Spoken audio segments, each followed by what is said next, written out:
Yes, that's the thing I was saying. If you're gonna do something, do something. Don't don't just give us mini games. Don't give us side games. If you're if you are show if you're giving us something, either give us something or don't. I agree. Okay then. I was able to fix my audio. I thought it was me switching to what's it called?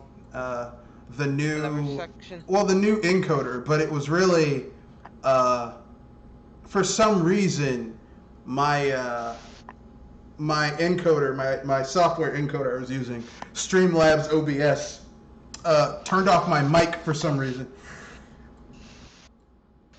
Not sure why that was, but anyway, before we go any further, let's have everyone introduce themselves and pimp out what they want to pimp out, and then we'll get into it.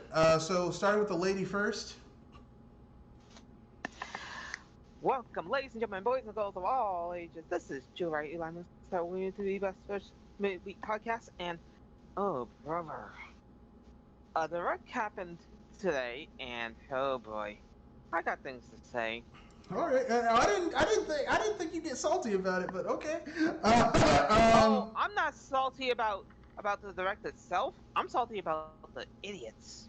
All right, and of course, we all, as always, we have Kenoshi. Go ahead, Kenoshi, introduce yourself. This is Kanoshi about Manito. Uh,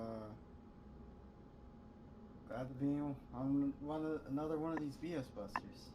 All right, okay, that's good. Um, And of course, the owner proprietor. yeah, it's me, the owner proprietor of BS Busters. So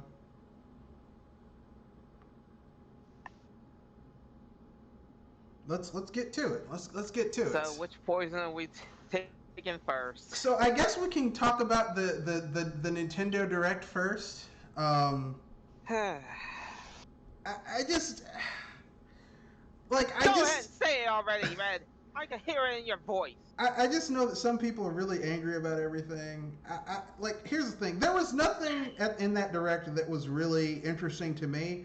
But for people who actually were, who had something that was interesting, that it was interesting, that interested them, I'm happy for you. I mean, like if there's one thing I learned from that direct, it's that Square Enix just really just looks at Nintendo gamers with disdain. Like it's an abusive relationship. That's all I'm gonna say. Yeah, I got. I I could say this on a unpopular opinion, so I'm saving it. Put it Okay. in there. All right. Okay. All right. All right. All right. Okay. All right. You're having fun, aren't you? No, actually, I'm not. Because the thing is this: there was okay. Look, you feel strongly about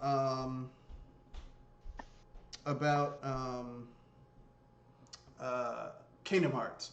Now, I never really gave a fuck about Kingdom Hearts, so for me, I don't really care if Kingdom Hearts does like if it comes to a Nintendo system. I'd be surprised because they just keep on putting they keep on giving Nintendo gamers sloppy seconds in terms of Kingdom Hearts games they'll put on a Nintendo system. Like they'll put fucking I'm shitty saving my spin-offs. I'm saving my word for when it's unpopular opinions. They'll But put they'll go put ahead. they'll put shitty spin-offs on a Nintendo system. They'll put spin-offs that no one gives a fuck about.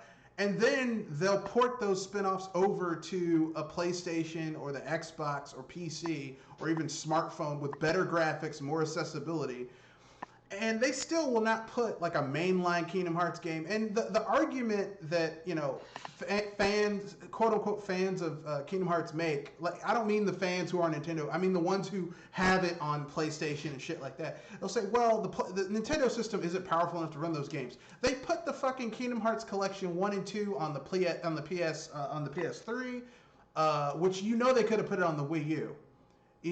They could have ported those two games over to the Wii because the Wii basically was more powerful than the PS2. And those games were originally on the PS2, so there's no excuse for those games not coming to the Wii, except Square Enix didn't want to do it. That's all I can say. It's just them not wanting to do shit. That's all that is.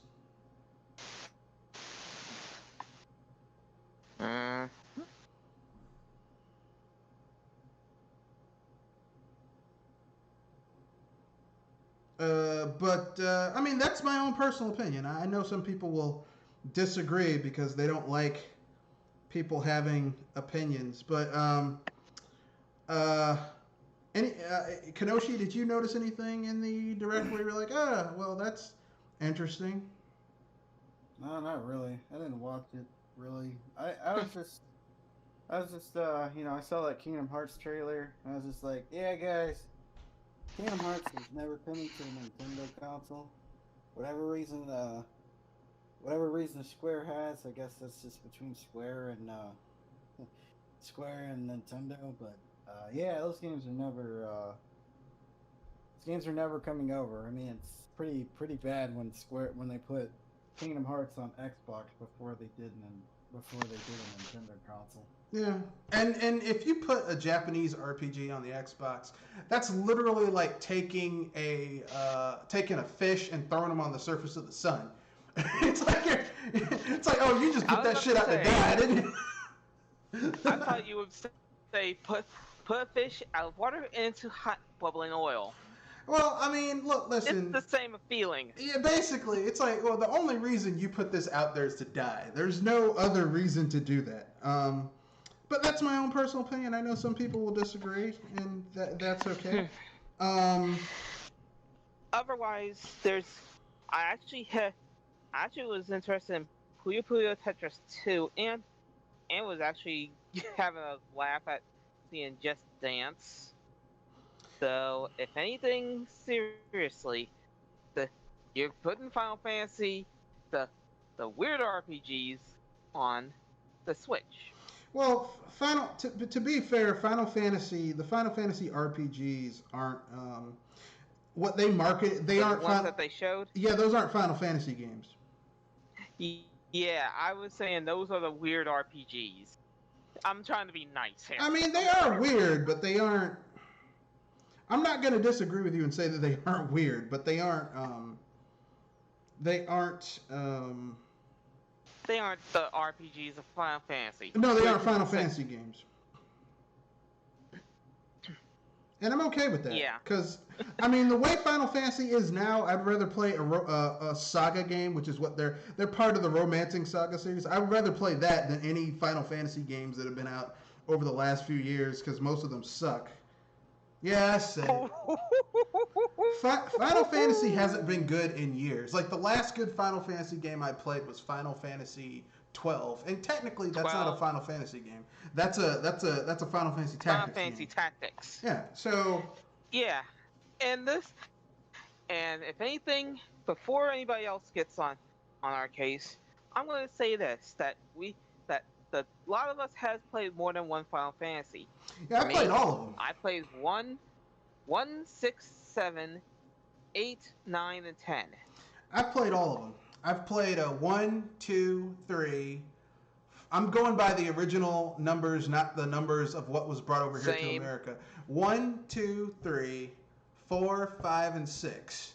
I've played 7. Don't think that highly of it. I think it's overrated. Not because it's a bad game, but because 7. I was saying 7's the battle system that I like the most. Yeah, the reason I don't consider 7 to be very good, I've said this before on other podcasts, is that it didn't bring anything innovative to the Final Fantasy franchise aside from moving from 2D to 3D. Like, the battle system's virtually the same as it was on on 6. On 6. I mean, you could even say, well, you have the ultra special abilities, your ultra moves and all that type of shit. Your overdrives. Your limit breaks. But I mean, really, like, the limit break is basically just a kind of derivative of the special individual abilities that other characters had in 6. So even that's not really innovative. So I mean, like, and then 8, which is just a fucking travesty. And Oh, the only thing I liked about 8 was the mini game, and that yeah, actually was the best thing of it. which is literally like basically having a game where the best part of it is the mini game is like having a car where the best part of the car is the steering wheel. Like that's that's really I thought you would go with the radio. no, because a radio, while it is good, is not like a radio is important. You kind of need a radio in your vehicle, for emergencies and shit like that. But this, I mean, anyway. Kanoshi, you have any thoughts on it? Not really. Not entirely. All right. No.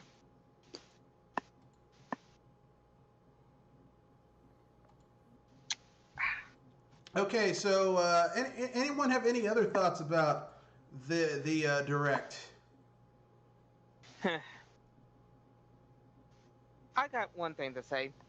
You salty mother effers think that this is going to be the direct where we get more information about other games, as in the big games, when it told you that it's a direct mini and it's a partner showcase. Boy, you guys got some serious sodium.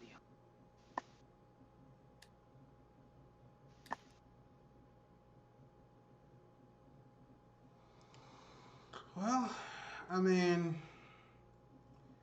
all I'm gonna say is this: I think that I wasn't impressed with that mini direct. But then again, almost none of the games that were in the mini direct really were aimed at me.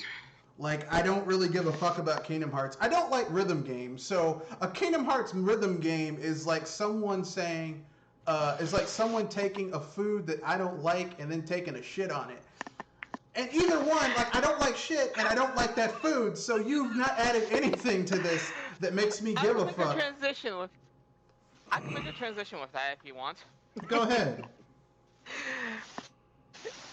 That with how you described it, it's like Apple and Epic are having their own feud. Well, I mean, the thing is, it's like, here's the thing, okay? I know there are people who like Apple, and I know there's a lot of companies that use Epic's engine. There are games that I enjoy that use the Unreal Engine. For example, Metroid Prime uses the Unreal Engine. Like, a lot of games use that engine. So even though I don't like Epic, I can appreciate some of the good things they've done. But Kingdom Hearts hasn't added a fucking thing of value to the gaming landscape, in my opinion. And, like, rhythm games, I mean, some of them are enjoyable, but most of them are shit, in my opinion. I was about to say, your mileage may vary. Well, if anything, there's a few rhythm games, but it's like looking for a diamond in the mud. To me, most of them are shit. The only rhythm game that I actually enjoyed was I went to a friend's house. He has a modded Wii, and we played Wii U, and we played the Wii karaoke game, like the Wii U karaoke game that only released in Europe that had all the cool music. That's actually a really fun game. But I mean, that's because it's a karaoke game, not because it's innately, because karaoke, like. Karaoke can be fun. Yeah, I was gonna say I would recommend Elite Beat Agents to at least get I played that. To at least get a taste of what rhythm games could be. I played that. Yeah. I mean, I'm not saying that rhythm games are bad. I'm just saying that the genre itself isn't interesting to me. That's what I'm saying. It's not that it's terrible. Usually it's based on the music that they supply for that game. Yeah, it's got to be music that is interesting to me. Like, I don't like most pop music, so most pop stuff isn't interesting to me. I don't like a lot of video game music. Like, I know I like certain video game music, but the video game music weird, I like, because I'm the one of the video game music. Yeah, most of the video game music that I like, they're not gonna make a greatest hits collection. Well, yeah, they're not gonna make like a Castlevania music rhythm game. They're not going to make a Donkey Kong music game. Although they did back in the day on the GameCube, Donkey Konga. It's a good game. I was about to say, they have made a rhythm game with Donkey Kong. Yeah, it was called Donkey Konga. But even then, that music wasn't based off of, like, it was like derivatives of the David Wise music. And I've heard, like, I've played a lot of games that had David Wise do the music for it, and the shit just sounds good. So it's not that I like Donkey Kong's music, I like David Wise's music in those games. So, I mean, what my point behind all of this is to say this. It's not that I don't like the genre, it's just that, like, most of the games that they're propping up as like, oh, this game's awesome, I don't really give a shit. I don't give a shit. Like, so when they're like, yeah, we're doing a Kingdom Hearts. Like, I remember when they first leaked this game, they're like, Kingdom Hearts is coming to the Switch. Okay, that's cool. Which one? Are they giving the 1 and 2 collection, the trilogy? No, you're getting a fucking rhythm game. And seeing the fans get mad, I'm like, look, Square Enix has done this shit on the Wii, the Wii U, now the Switch. How many times have you got kicked in the ass before you realize they don't like you? I mean, in your ass getting sore. I'm trying to save it for the unpopular opinions. Okay, so all right. If anything, this is really making me bubble. Yeah. Okay. Yeah. So I got a rage bomb. We'll keep it moving. So the next story we've got. Keep it moving. Keep it moving. Keep it moving. All right. That's my. Oh, the other. Gonna say. No, go ahead. I was gonna say, which one are you aiming for? Epic versus Apple or something else?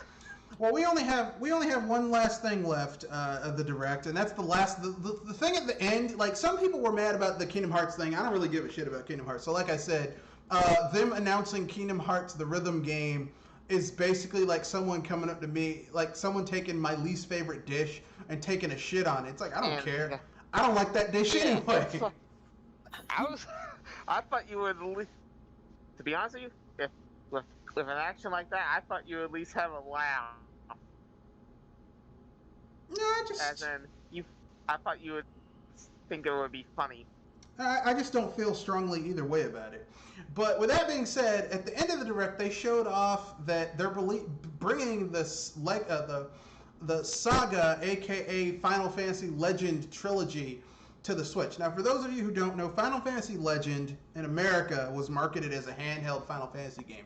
It was not a handheld Final Fantasy game. Final Fantasy Legend, in fact, is they're the first three. This entire trilogy are the first 3 games in the Saga franchise. Now, for those of you who don't know what the fuck the Saga franchise is, the Saga franchise is the beginning of it's the beginning of the Romancing Saga series. So, you know, your Saga Legend, Romancing Saga 1, 2, and 3 on the SNES, Saga Frontier on the PlayStation 1. These are the games that started that trilogy. And to be honest with you, the first game kind of sucks. It doesn't get good until the second and third game. I was about to say, it's always rough when you first start out, so knowing that the first game is bad, it's kind of expected. Yeah, the first game is not that good. I will keep it real with you. The first game kind of sucks. The second game is much better. It's much better structured. It's still a slog. I mean, Saga games are not easy. They're the type of RPGs that if you don't know how the battle system works, how the underlying gameplay systems work, you will get your ass handed to you. If you build a bad party, you're never going to be able to overcome it. Same thing with Saga 3. I was about to say, unless you're a masochist and want to see how far you can go with trash. Well, I mean, so basically, Saga 2 is the one that I like the most. I played and beat Saga 3, but Saga 2 is the one that I like the most. The first Saga, I've played it, I've never beaten it, because I play it for about 30 minutes, and then I realize this game is trash. Take it out of my Game Boy. It's not a good game. It really isn't.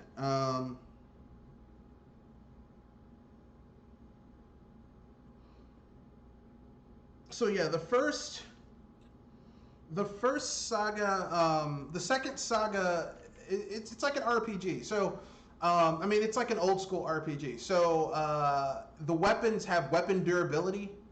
So essentially, if you wield a, let's say you get a longsword, long swords that take their damage from how strong you are. So the more you use a strength-based weapon, the higher your, like over time your strength, you get stronger while using it, but its durability goes down, and you cannot repair weapons on normal characters. So humans, mutants, they can't repair their weapons. Now there is another character class in the game that can, if you equip them with a weapon and they use it over time, and the durability goes down, they can be repaired. Fixes. Yeah, they're called robots. But here's the downside of being a robot in the game.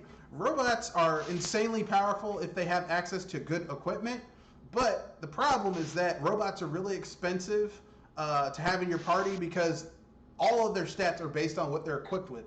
So basically, if you equip robots with really, like if you have a team of all 4 robots and you can't raise enough money to buy really good equipment early on in the game, you're basically just going to be rolling out. Yeah, you're basically going to be rolling out of trash.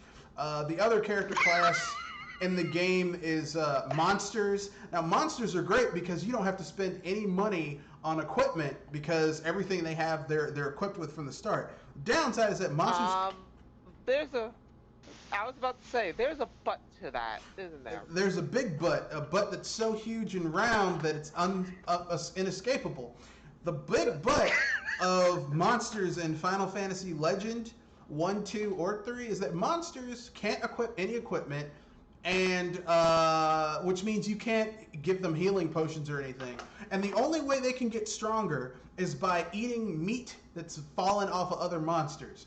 But here's the thing: when they eat meat from a monster, there's a chance that they will they will transform into a weaker version than they were before. So wait, what? Yeah. If you eat the wrong monster meat, your monster will get weaker rather than stronger. So basically, I forward when you said that. Yeah. So basically, what I'm saying is,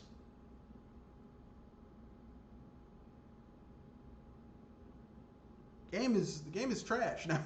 I mean, it's a hardcore RPG.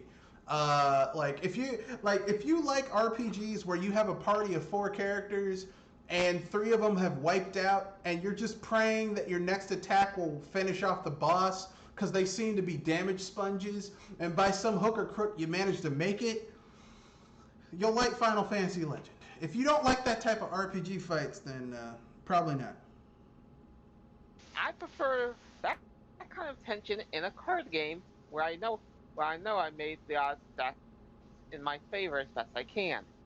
Not in a RPG that has you one-handed nearly every minute that you pick your poison, and have you where you almost have no choice but to run smart, otherwise you're just binding yourself with more rope. I don't know. I like it. I like how it's one of those like here's the thing. I don't normally like playing hard as hell games, but there's something almost cathartic about playing a game that's tough as nails and just somehow overcoming all that shit. As I said, I take that with my card games, not with RPG. Yeah, I like RPGs like that. Sometimes, not all the time. Like if it's unfair, then I don't like it. But if it can reach that sweet point, I'm okay with it. So with that being said, let's keep it moving.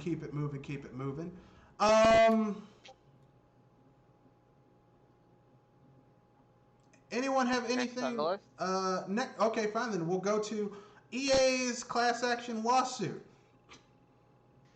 Oh, and this is where I could say this much. You, Epic, you just risk putting your shop in danger.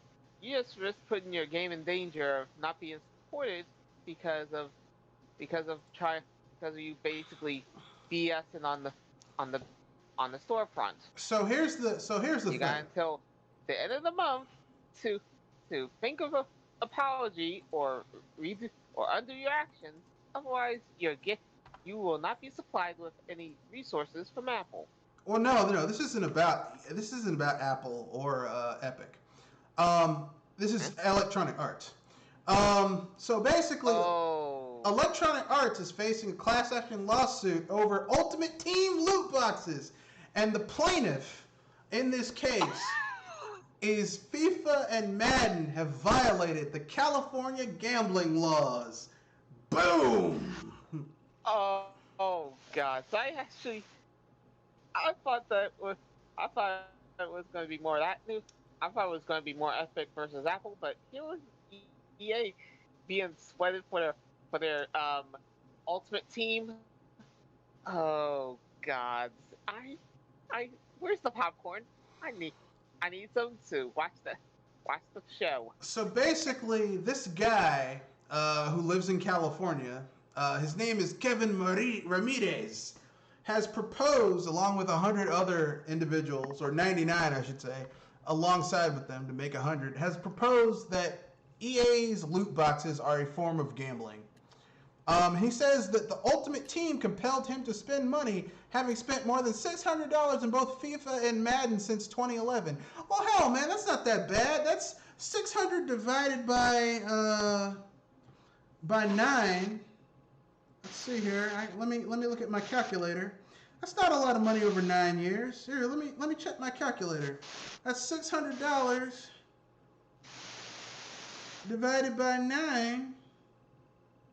9 years. Let's see. That is a little. That's like $54 a year. It's not that bad. I was about to say that's a surprise because if it was close to 3 digits per year or more, I'd say there's a gambling problem as well as this. No, if you're spending $54 a year on average, in total, that's not a lot of money. That's literally a little under the price of the game.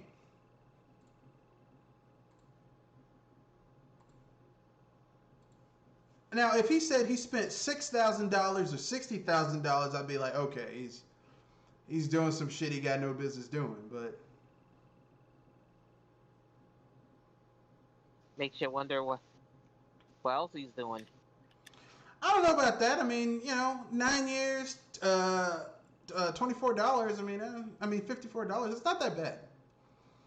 I personally listen. If you are unable, if you know that you have a proclivity towards certain types of things, like a proclivity towards gambling, then you shouldn't be playing shit that feeds into that negative proclivity.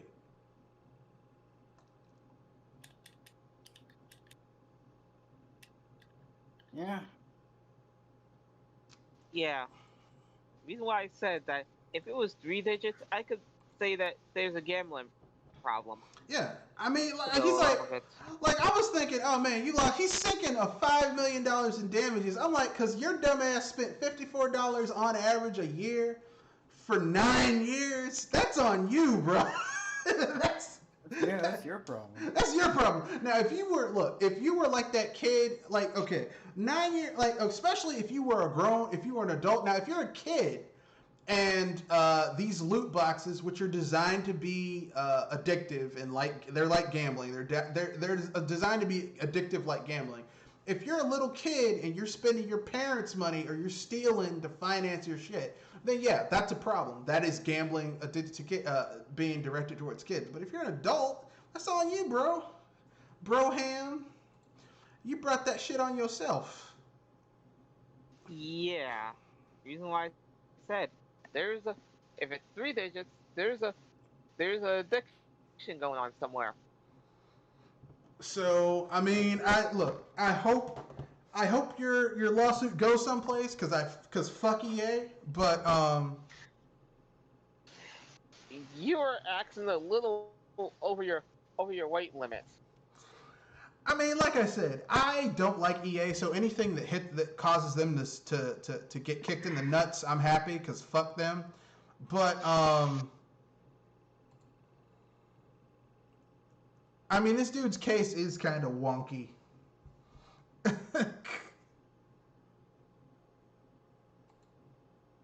So that's my opinion. Anything you guys want to add before we move on to the next topic? EA, get rid of your Ultimate Team, and then we'll talk about seeing any money out of my pocket. Well, I agree with you, but here's the thing about Ultimate Team. Well, no, I agree with you, but here's the thing. EA is going to fight this tooth and nail because here's the thing. They're in a business. If this gets an inch, no, if this gets an inch, it'll bite them harder. No, because they're a business, and like I think the vast majority of the revenue generated by EA is from microtransactions and loot boxes, and not from actual games. So, like, if the vast majority, like, okay, telling them to stop selling loot boxes is like someone coming up to me when my business was at full swing and saying, "Hey, stop selling alcohol." But like 70% of my revenue generated comes from people buying drinks. Like, that's literally what's going on with EA. So, you know, like, I agree that EA is foul as fuck, but I don't think they're gonna fight this tooth and nail because they don't want, like, this dude's proposal is fucking with their money. All right, and that's the thing that EA doesn't want, because a business exists to make money.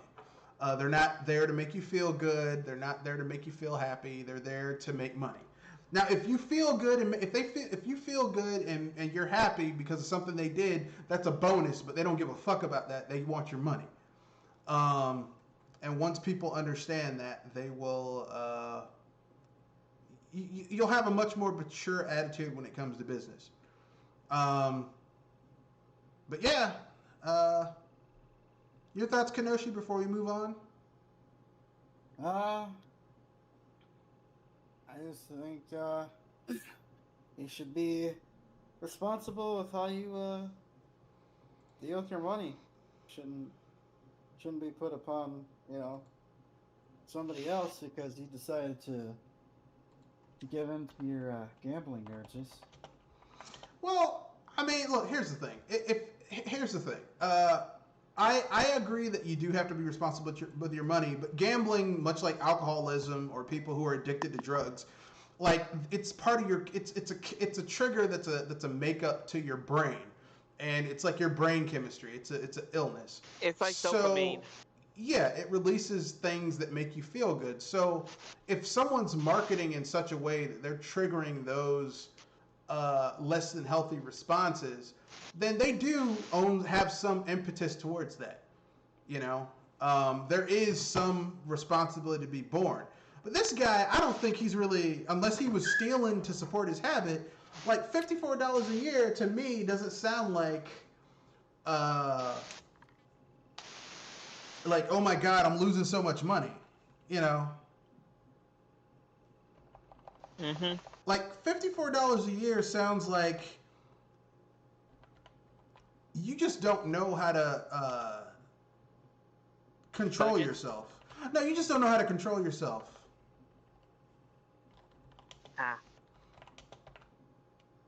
But EA does need to be sued. But anyway, keep it moving. Like personal responsibility is fine and dandy when the scales are even and balanced. But when you have all of these outside factors, basically coming in at once. Like, when you have all these outside factors tipping everything against you, like, okay, like, personal responsibility, like, people say, well, just don't use the loot boxes.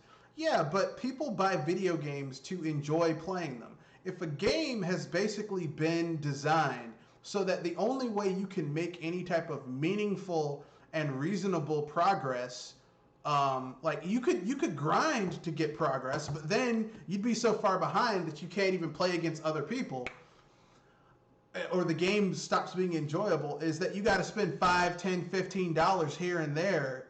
then I mean that's not really on you. That's the people who made the game that way. Yeah, I mean, there's responsibility, and then there's people pushing the right button over and over and over and over and over until something breaks. Yeah, but that's my own personal opinion. I know some people would disagree. So let's see. Let's keep it moving to the next story. Batman.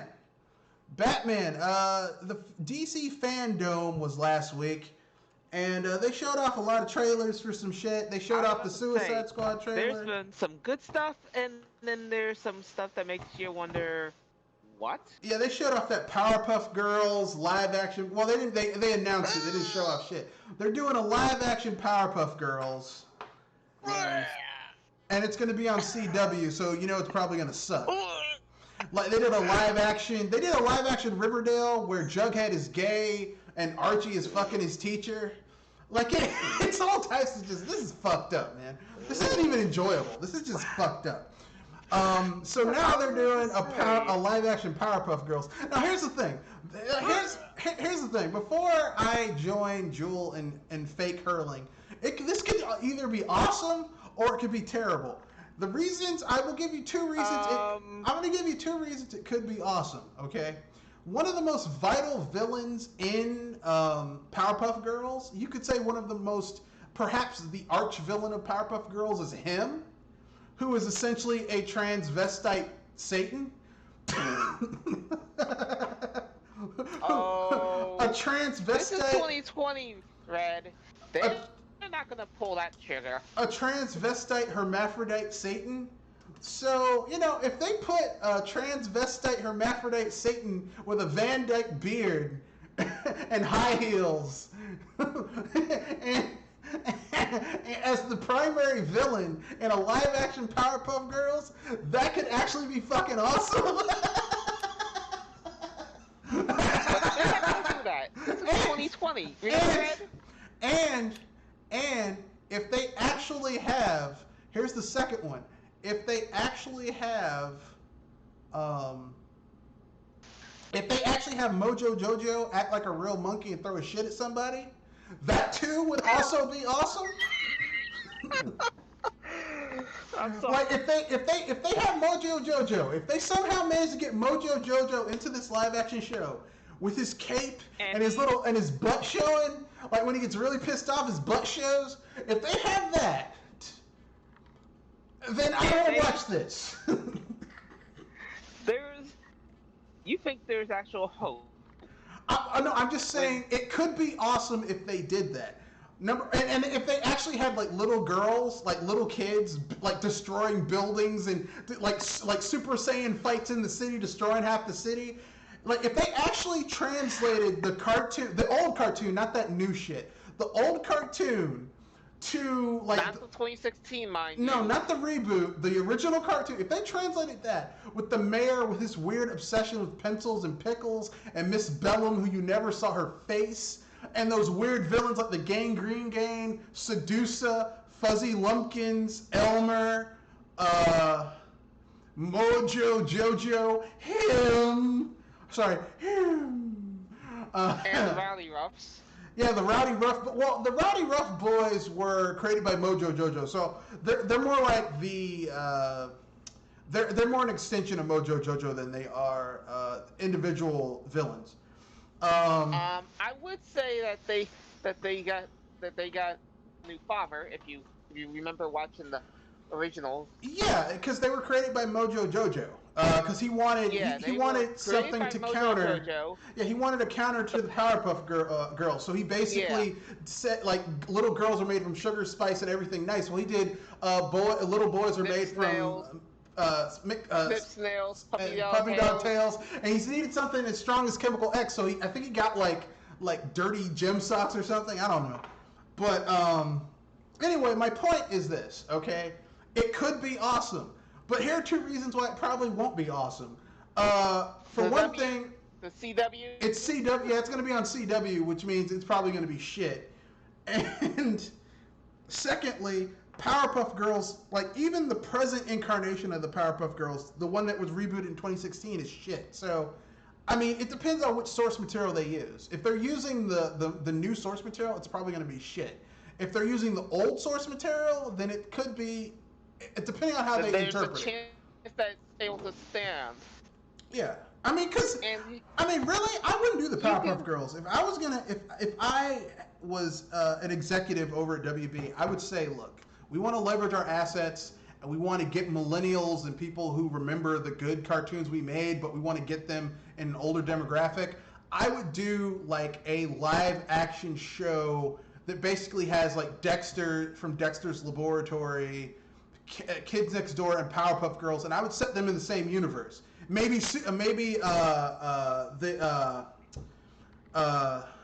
wasn't called Super Friends. It was the little spin-off TV show. It wasn't a spin-off. It was like a segment where you had like these characters that were analogs to Justice Friends. Yeah, I would have Justice Friends. All that's set in the same universe, but it's like a serialized storytelling type thing. Maybe throw Monkey in there as a MacGuffin to save everyone's ass. M for monkey. Yeah, dial M for Monkey. Oh God, I'm not actually surprised I can remember all that. Yeah. And if anything, Powerpuff Girls and Dexter's Lab seem to be in the same universe. But Yeah. Kids Next Door? Well, I mean, all of that was cartoon. I mean, you could basically have it happening in different cities. Like Kids Next Door, like basically each character, each group is in their own city. And you could basically have things where something major happens and they have to team up. Kadoshi, you have any thoughts? No, I just have no hope in this. And you wonder You've given up. And you wonder how much faith I have in the Powerpuff Girls being rebooted on the CW.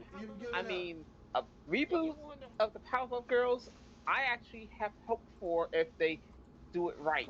Yeah, And I mean, considering it's on the CW, that hope is near the bottom of the ocean right now. Here's the thing: anything can be good. Any reboot can be good if they actually like. Okay, the TMNT reboot.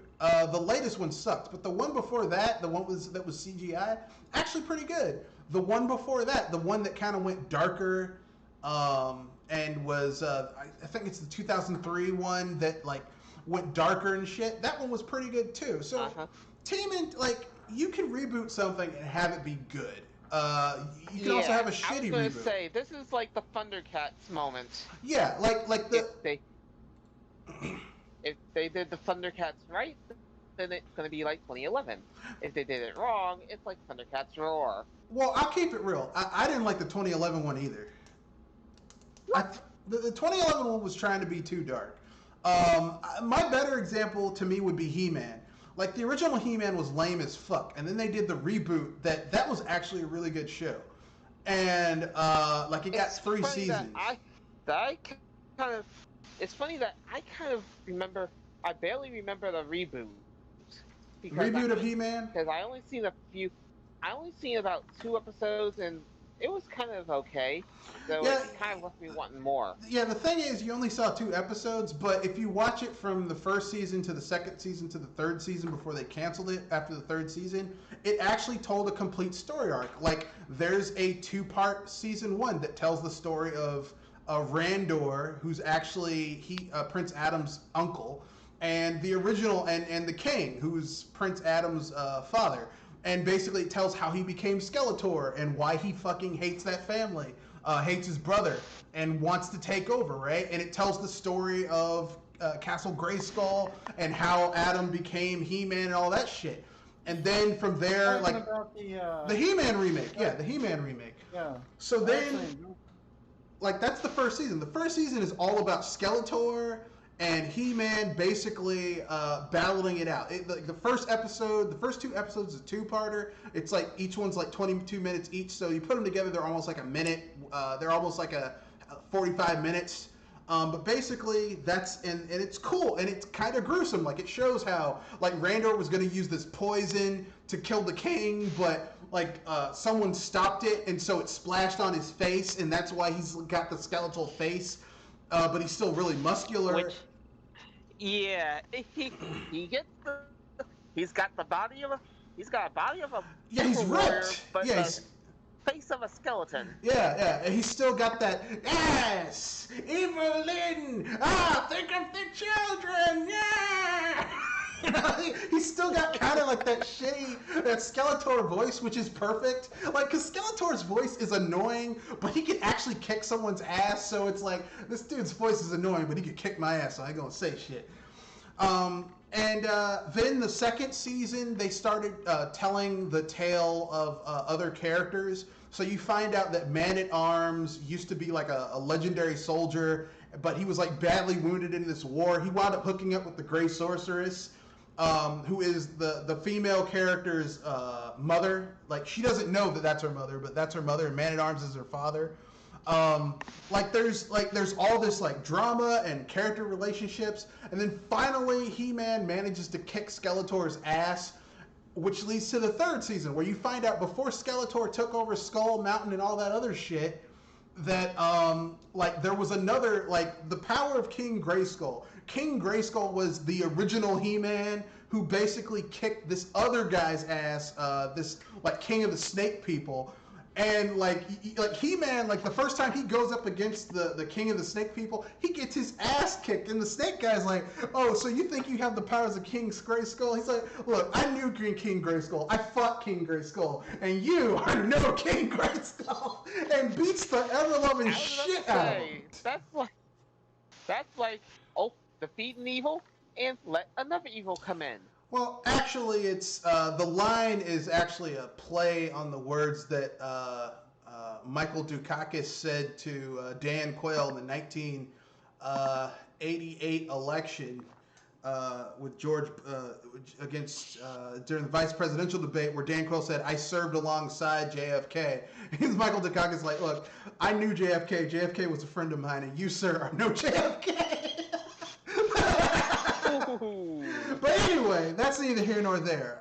If you're going to do a remake, it could be good. It could be shit. It just all depends on how you pull it off. Now, I mean, the Powerpuff Girls could be good.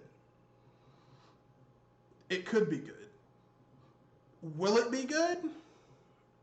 I don't know. It could be good. I'm not going to say it can't be good. All right? There's a possibility it can happen. I'm just worried of what will happen. I mean, there's more shit on the line for it to not be good than for it to be good. That's what I'm saying. With that being said, let's keep it moving. We got some news. Some big news. Yakuza Like a Dragon is coming out November 13th. I think they moved it forward a week and a half because alleged. That game up. What? Yeah, I already pre-ordered my copy. Yeah, I already pre-ordered my copy. So I've been hearing some idiot news about that game, like the guys should move over for the ladies. Oh, yeah, God. Well, the argument is that the thing about Yakuza is that it's built primarily for a male audience, from a man's point of view, which I agree. Yeah, I agree they could be more inclusive, but I mean, even when they have female characters, and they could go really kind of. That there's some things that usually do not happen with female characters and certain kind of story art. I mean, certain kind of story part. Well, the thing is that they don't do things to female characters in this game. They don't take the easy route with some female characters. Like even when bad things happen to female characters, they do try to give them some level of humanity, and they don't like turn them into the helpless dames and shit like that. Most of the time, even the kind of the lower tier ones do have something going on. But that's my own personal opinion. I know some people will disagree. But I here's the thing. I can see where the people who say that it is a male power fantasy, because the guy didn't deny it. He said, yeah, this is primarily made for a male audience, from a male point of view. But the thing is, I mean, I don't think there's something inherently wrong with that, but I think now that you're like 10 games in, there really should be, they should really open it up a little bit to a wider audience, but without alienating the core fan base, which is what I think they're doing with this new one, because they've turned it into a turn-based RPG with different playable characters. So, but it's coming out November 13th, so if you're into turn-based RPGs, there you go. Oh boy. Yeah, if you like turn-based RPGs, I'm a turn-based RPG fanatic, so I like shit like this.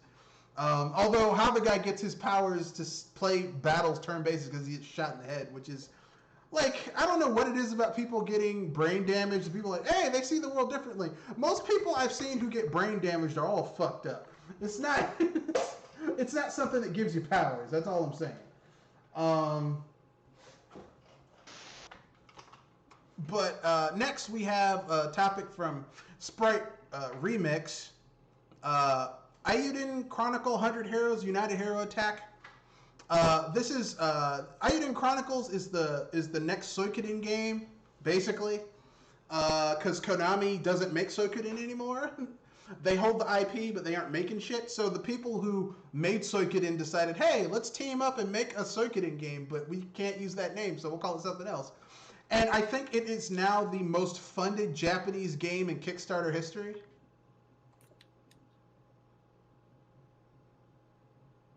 What? Yeah.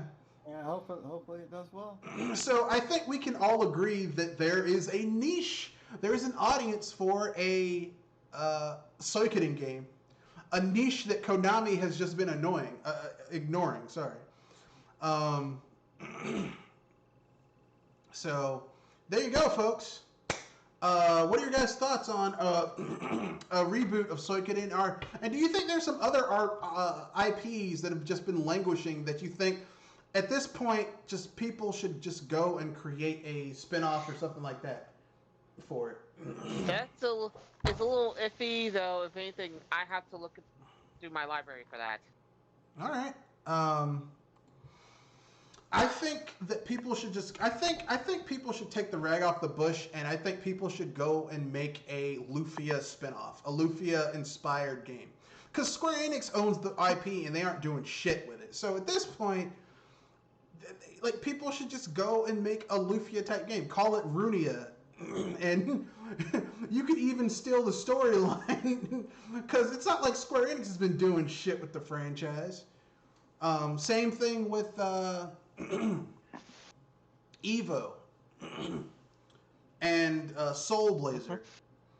I mean, you know, if these companies aren't going to do shit with games, then just let somebody else come in and do something with it. But that's my own personal opinion. Let's see what else.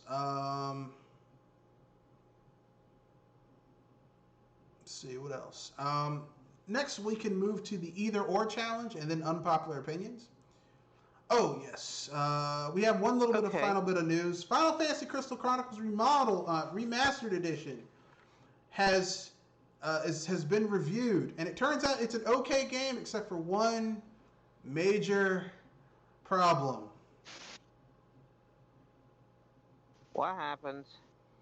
The online sucks.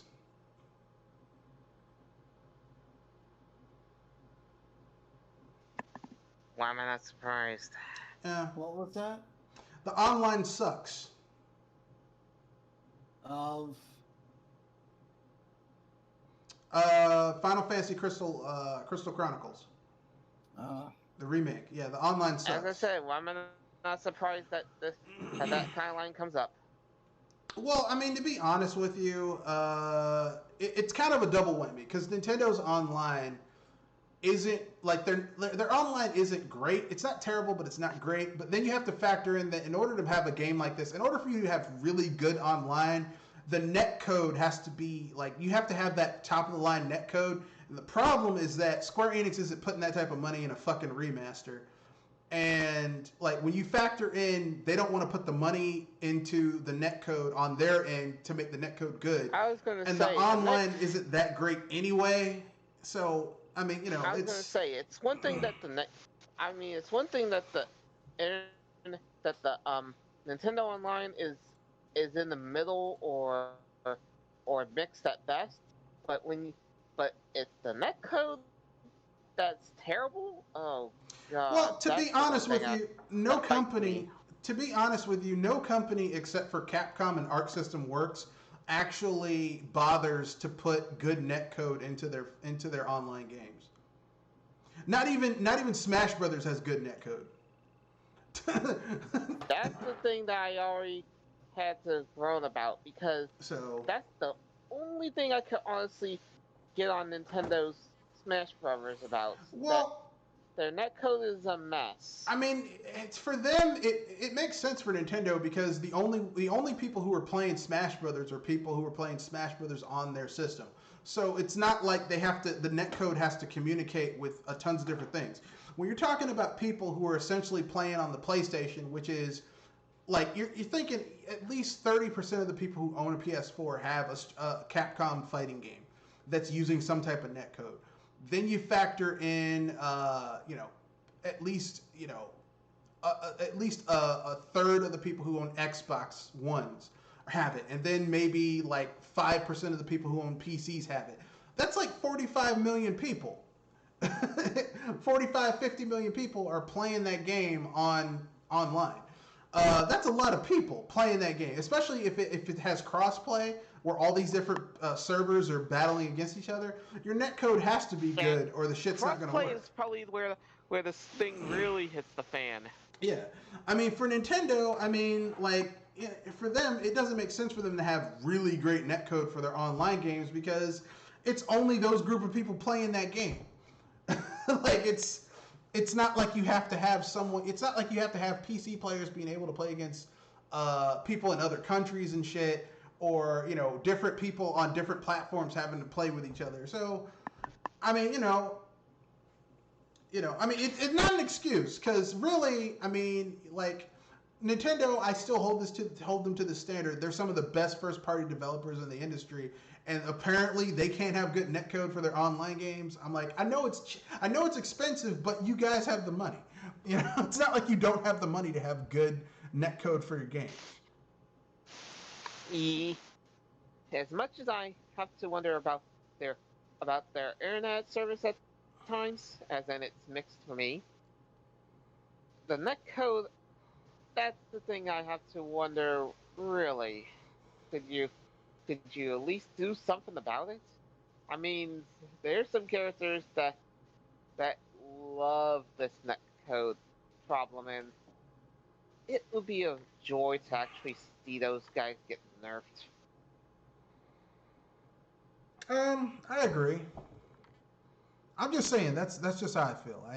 I personally feel that I mean for certain types of games, like if you have a game that's got netcode, you should have better shit going on. Like if you have a game that's very online heavy, you should have better netcode.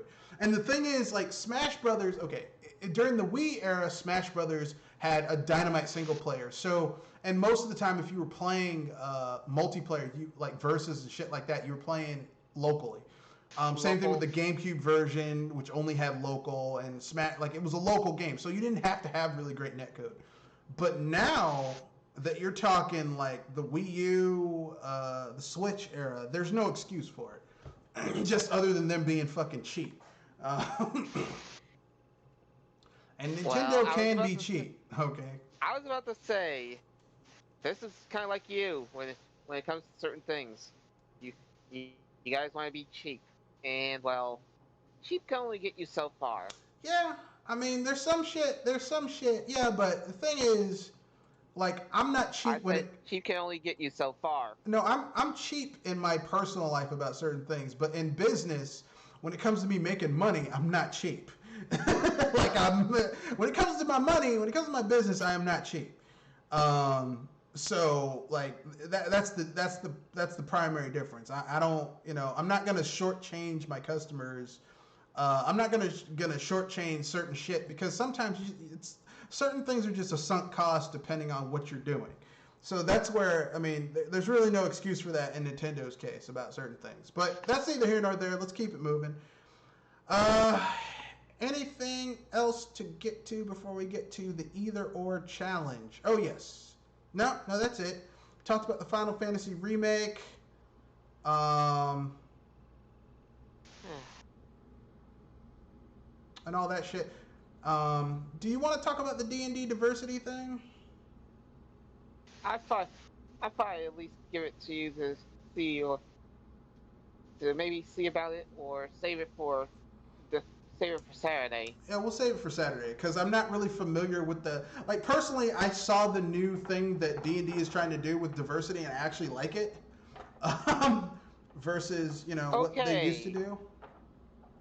Okay, that is definitely gonna be saved for Saturday because I'm actually curious.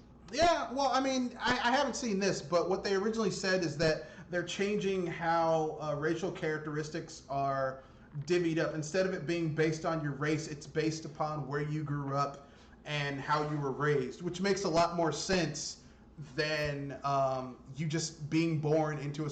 Because, like, the thing is like, you're a goblin, so you're always going to be... Like, goblins are going to have this certain alignment because they're goblins. But... I mean, if you're a goblin who was raised in a city that's multicultural, you're not going to be the same as a goblin that was raised in, like, a goblin. In the woods? Yeah, you're not. You're going to have that goblin might be a normal city dweller. I live in the city. I went to school, and then I graduated, and now I work at the docks. Like, you're not going to be I'm a goblin. I'll eat anything. You're not. It's going to be completely different how those two characters are going to be, how they're going to act, and what skills they're going to have. So, I mean, like, I'm glad D&D has finally moved beyond that 1.0, 2.0 alignment. You were raised this way, and this character is always evil bullshit. But that's just me. That's my own personal opinion. Yeah. So with that being said, we're going to play one game of either or, each of you. I have three either or topics. You will get to say you would either have one or the other, with the caveat that the one that you do not choose gets destroyed forever. All their work that they did no longer exists. So you basically, first you get to declare which one you would have and why, and then people get to, and then you place your argument as to why you would keep the one you're keeping and get rid of the other one. And people can counter your arguments, and then you get to say your final at the end, and then we'll move on to the next one. So the first one is Battle of the Cuz. Okay, so here we go. Konami or Capcom? Ooh. Now remember, if you choose either one you choose, the one that you choose, you get all their games. The other one gets erased. All the shit that they made, all the good games they made, they're gone. Capcom or Konami? Much as I have beef with both of them, it's going to be Capcom.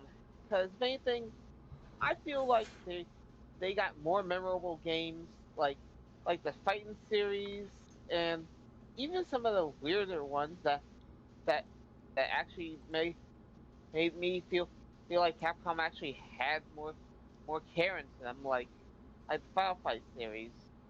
All right, Kanoshi? Yeah, I would say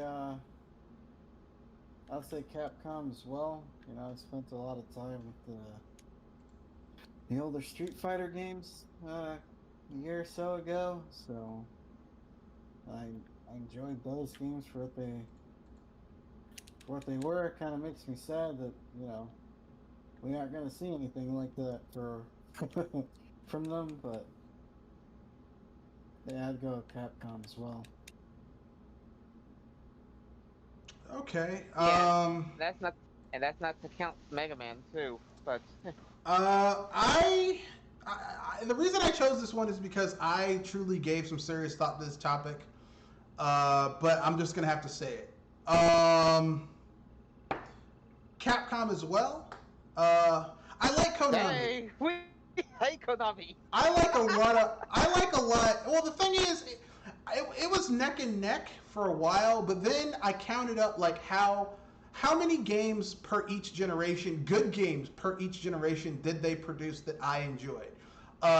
During the NES era, Capcom made some of the best 2D platformers of all time. And I'm not just talking about the Mega Man games. I'm talking like, DuckTales 1 and 2, Darkwing Duck, Chip and Dale Rescue Rangers. Then they did the Aladdin game on the SNES and the Sega Genesis. They did those Mickey Mouse games. Those 3 Mickey Mouse games for the SNES and Sega Genesis. During the PS1 era, during the 5th gen, you had Resident Evil. The PS2 generation, they continued with Resident Evil and like Street Fighter. Like Capcom has so many great games that they've come out with that I truly enjoy. Like Okami. Yeah. And if anything, I think the one thing that tilted me away from Konami was oddly enough the card games. Oh boy. Well, I mean, the thing that kind of made Konami kind of irrelevant for me is that they stopped releasing games that I liked playing. Like they stopped. The only thing that they have left is their card game, and well, that's in the gutter for me. Yeah, even their card game wasn't really interesting to me after a certain amount of time. So in terms of their video games, I don't give a shit about their reboot of Castlevania. That game was trash. I didn't give a shit about. I gave up on Konami when they did erotic violence. Yeah, when they stopped releasing like Suikoden games and classic Castlevania games. When they took their Castlevania guy and they gave his IP to that piece of shit Hideo Kojima, who ran it into the ground, and they kept on doubling down on. I thought they rammed it into a tree. No, they ran it to the ground and then unzipped their pants and pissed on it. Basically, Konami hasn't released a game that I've really enjoyed in years. Even their re-release collections, like the Konami Castlevania collection, isn't that good. The only good game on there is Super Castlevania 4.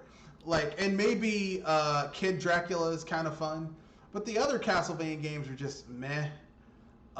Because they don't even like how the fuck are you gonna have a 2D Castlevania collection and you don't have Symphony of the Night, you don't have any of the Game Boy games on there, so you only got 6 games on there, and they're like, well, we included the Japanese versions. It's functionally the same fucking game. So my final answer is Capcom. Konami can eat shit and die. What's your guys' final answer? Konami, you had only one lifeline left after abandoning mostly every single franchise you had, and even you blew that. Yeah. So you kind of shot yourself in the foot. All right, so there we go. Okay then. So with that being said, Kenoshi, your final answer? Yeah, I'd still go with Capcom. Okay then. Okay, Konami, you're dead. No more. I mean, I'm gonna miss Teenage Mutant Ninja Turtles, the arcade game, and Turtles in Time, but you fucked up. Okay, so our next one is another one that might be near and dear to some people's hearts: Sega or Xbox. Sega versus Xbox? Nah, I would. Sega. I'll probably go with Sega. Yeah, I'm going with Sega as well. Mostly because Xbox Xbox hasn't really given me a potential to actually look into them. And even their quote unquote innovations to gaming weren't really innovations to gaming. In some ways, I could say the shit that Xbox added to gaming made it worse. like The um the Xbox camera. well, not even that. I mean, they added well, like we have a hard drive so that developers can patch their games after the fact.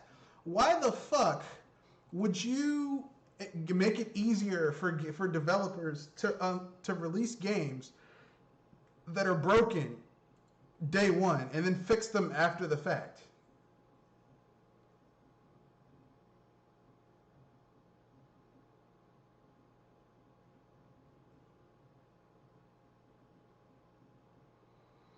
But that's basically what happened. So to me, like even like everyone's like, well, what about Halo? Halo was a PC title. It was originally supposed to be on the Mac, and then Microsoft went in and bought the studio out, Bungie, and put it and made it an Xbox exclusive. So even that isn't really like an Xbox thing. It's not something they created themselves. There's fucking nothing Microsoft has created themselves and brought to the video game industry of value. Some people say, what about Xbox Game Pass? Eh, I mean, that's a service. That's not really a game. So, I mean, yeah, Sega. Sega's my final answer. Even though I'm not a huge fan of Sega, I'm not one of those people who think Sega is like the best developer ever or that they really are great. I just think that I was saying Sega has more potential to at least try to make games that appeal to a master audience, and actually has more potential IPs if they could stop sucking Sonic dry.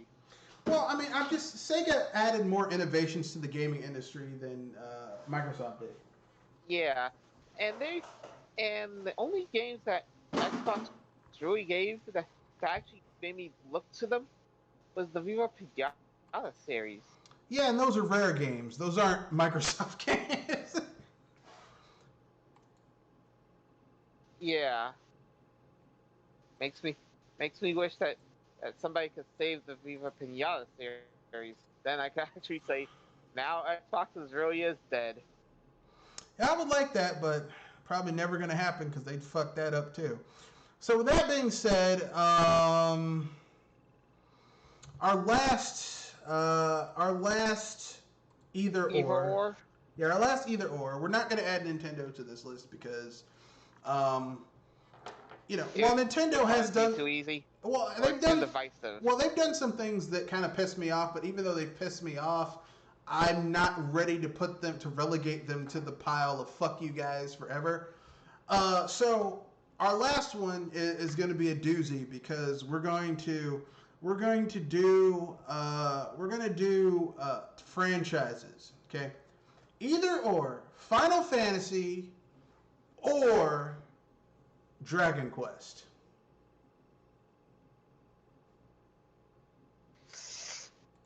Ooh, you had to go there, didn't you?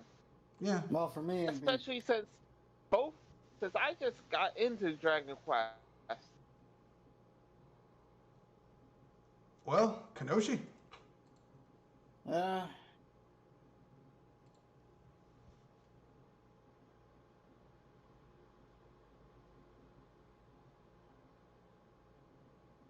Yes. As much as I'm gonna hate myself for this, because in my favorite mini game and my favorite battle system are in Final Fantasy VII for battle and 8 for mini game, I sadly have to go Dragon Quest. yeah, I'd go with Dragon Quest because it hasn't got nearly as much attention, and I don't think it's as saturated as Final Fantasy is. Yeah, I'm gonna go with Dragon Quest as well because it's consistent. Like Dragon Quest, I always know what I'm gonna get, but Final Fantasy has just been all over the fucking place over the last few I was years about to say with the quality of their games. the most recent ones really sent me away from Final Fantasy? Like basically, like once Hironobu Sakaguchi left, Final Fantasy X-2 was shit. Final Fantasy 11, the MMO, was shit. Final Fantasy 12 was good, but that's not a Final Fantasy game. Final Fantasy 13 was trash. 14 I was about to say the Final Fantasy 13 in its entirety yeah, was the a entire legacy trilogy. of mess. The entire trilogy was trash. Final Fantasy 14 is an MMO. Some people say that MMO is good, but I don't want to play a Final Fantasy MMO. I don't was play. going to say, when has Final Fantasy ever been an MMO? Has been something that you play with multiple players? Yeah, Final Fantasy isn't a game I want to play with other people. Like when I play an RPG, I want to play that shit by myself. It's an experience that's meant to be enjoyed alone. I mean, unless you care to say that Final Fantasy 14 is a D&D game, in that case, oh boy. Yeah, but there that's already another can of worms. Yeah, but there already is a D&D game. That's the problem. So, I mean, I was about to say, which is that? Yeah, so for me, it's just I'm kind of like I don't really care about this franchise. So for me, I'm going with Dragon Quest. 7R, oh god. Yeah, for me, Dragon Quest is the arguably more stable. Well, I wouldn't say it's more stable. It's just to me, it's the better.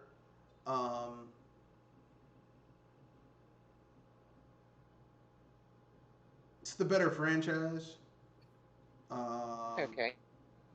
Not Final Fantasy, Dragon Quest. Dragon Quest is the more consistent franchise. It's far more consistent in the quality. It's far more consistent in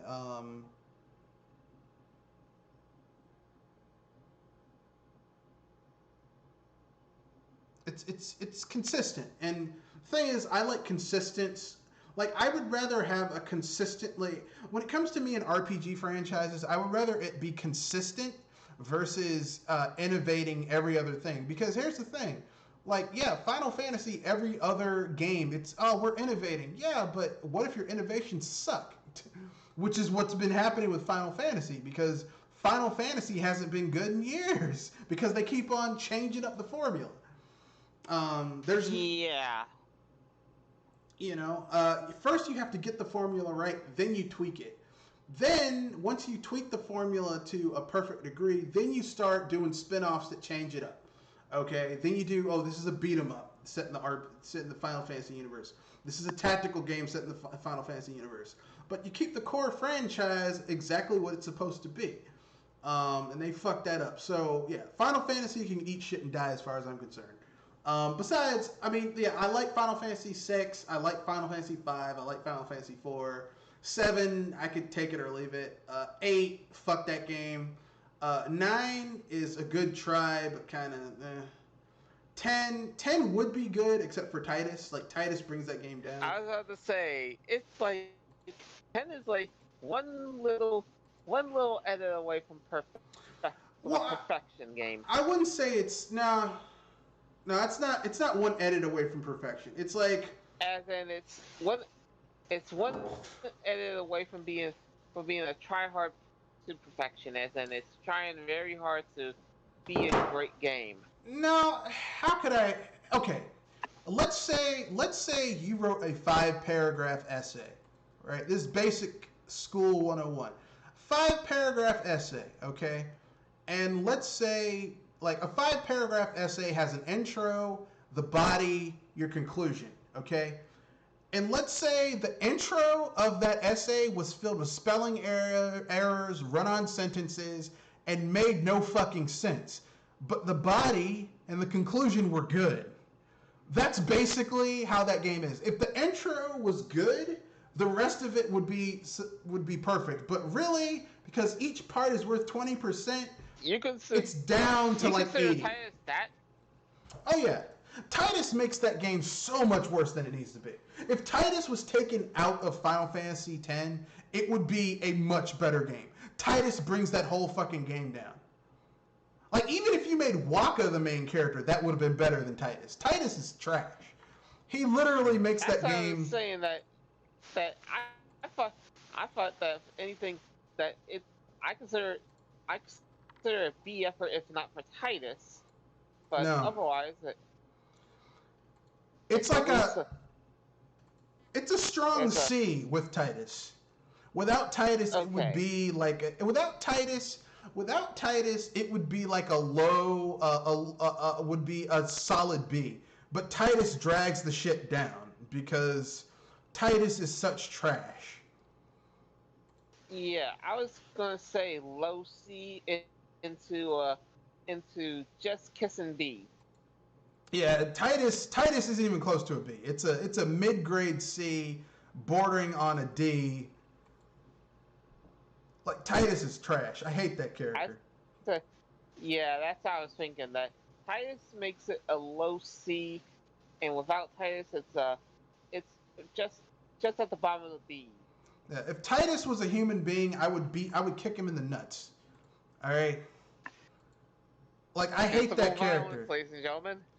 I hate that character. I hate that character. Titus is my least favorite Final Fantasy character. But enough about Final Fantasy. We've got to get to Jules' unpopular opinion. So take the floor. The floor is yours.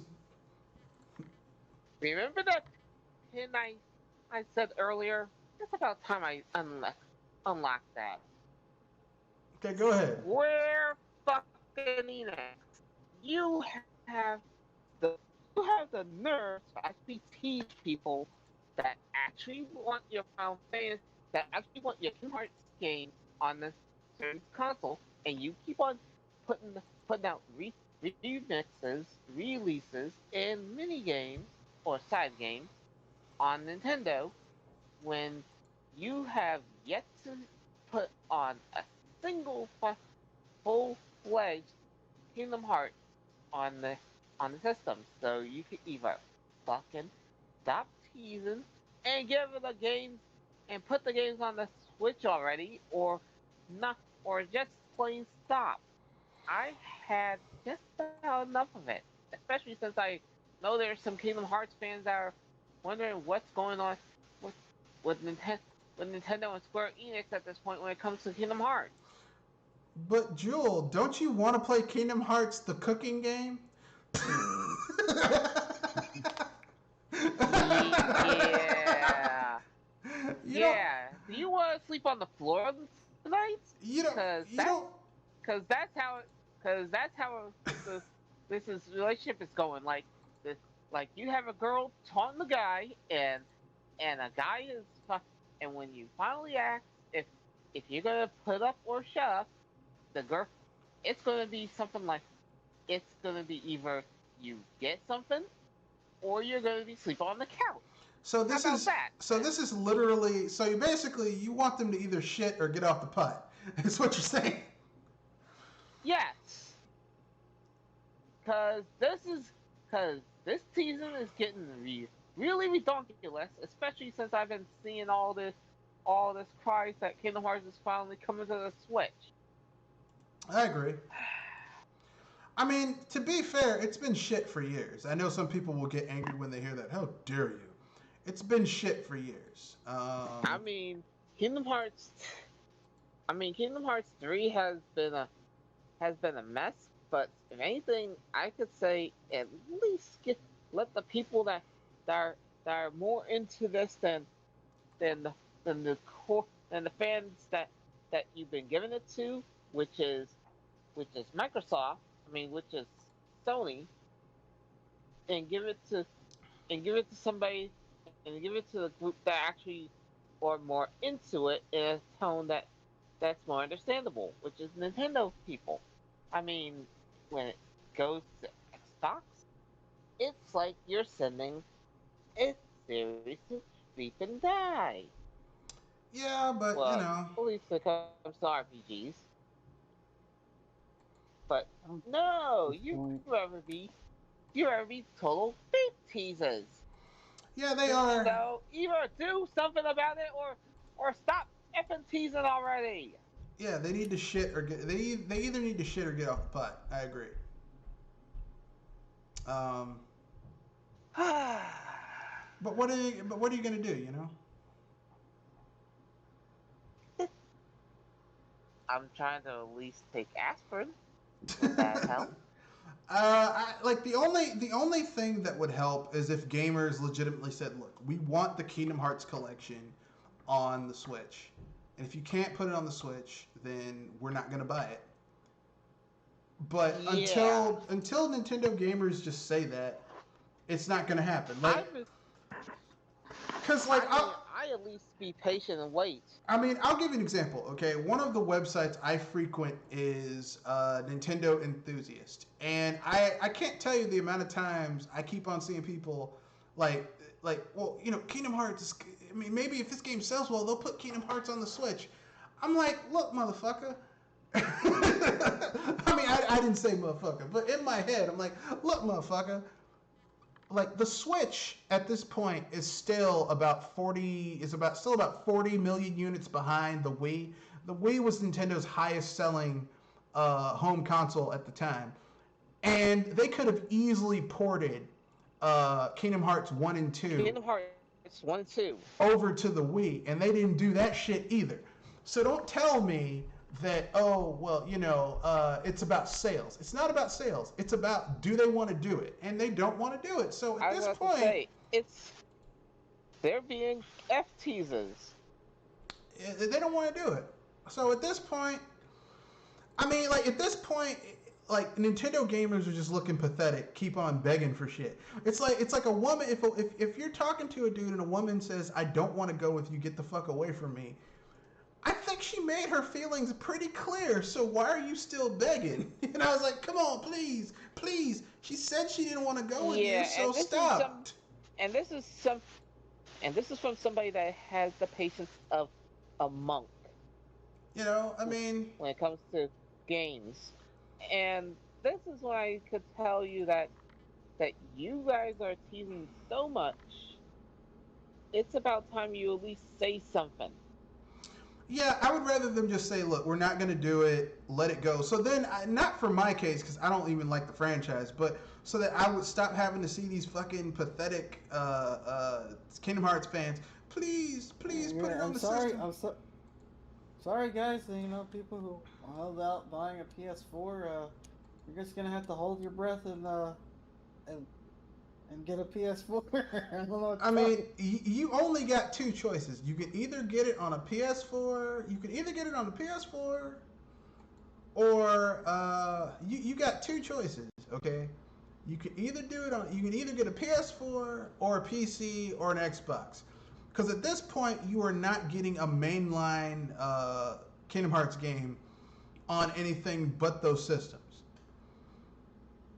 Yeah, and as I said, I have a patience of a monk, and if I'm saying that you guys need to say something or stop teasing, there's a problem.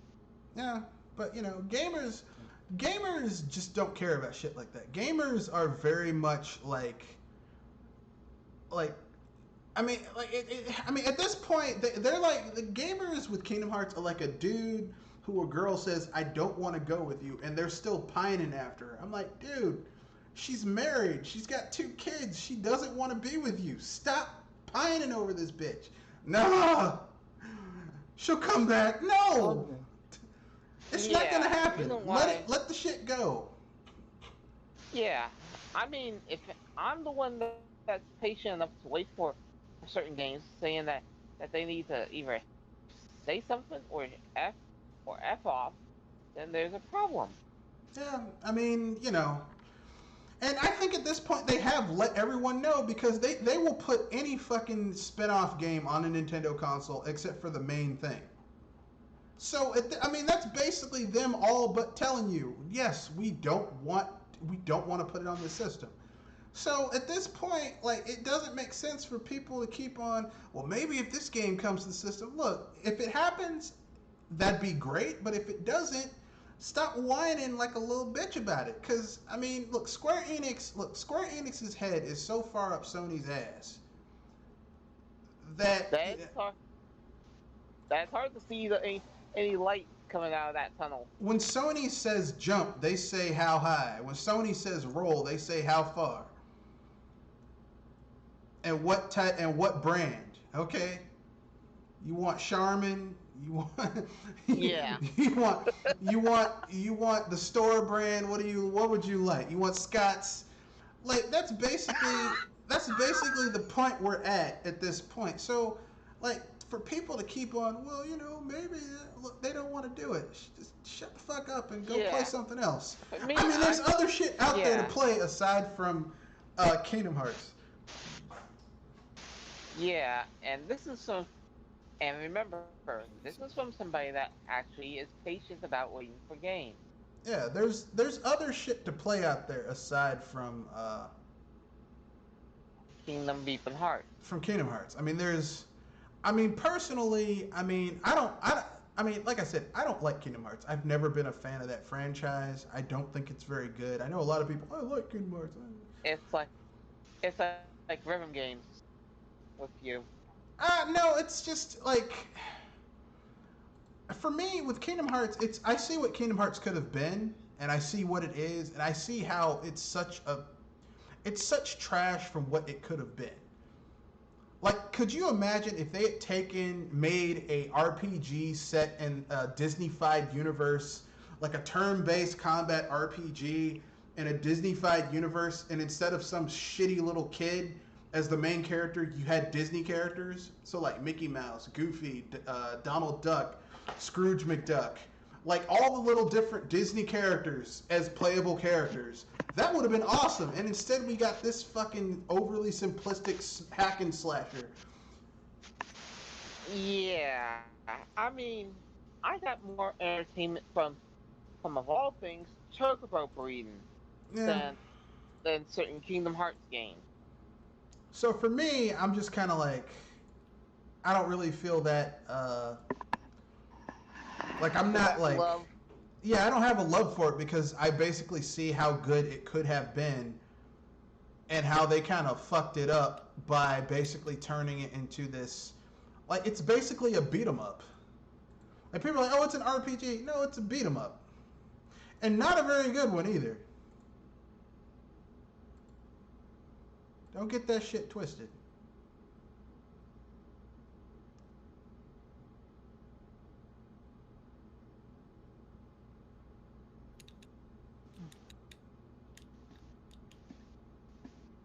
Well, what's that let out? Was that fire let out? Red? Well, that's all I got to say. Anyone have any other unpopular opinions they'd like to add before we wrap things up and move on to the end section where everything comes together and we give our sign-offs? Kenoshi, anything you want to add? Nah. All right. Jewel? I'm just glad I got that out of my system. Yeah, I mean, look, it's good to get things off your chest. Okay, you can't let things fester. You gotta let it out. Either let go and let God, as they say. So with that being said, that's the end of the podcast. And to get in touch with the channel, you can reach me at Mr. Red Fox, aka BS Busters, at Mr. Red Fox BS Buster at gmail.com, or Matthew Wesley at Mr. Red Fox 91. Or there's a link to the Discord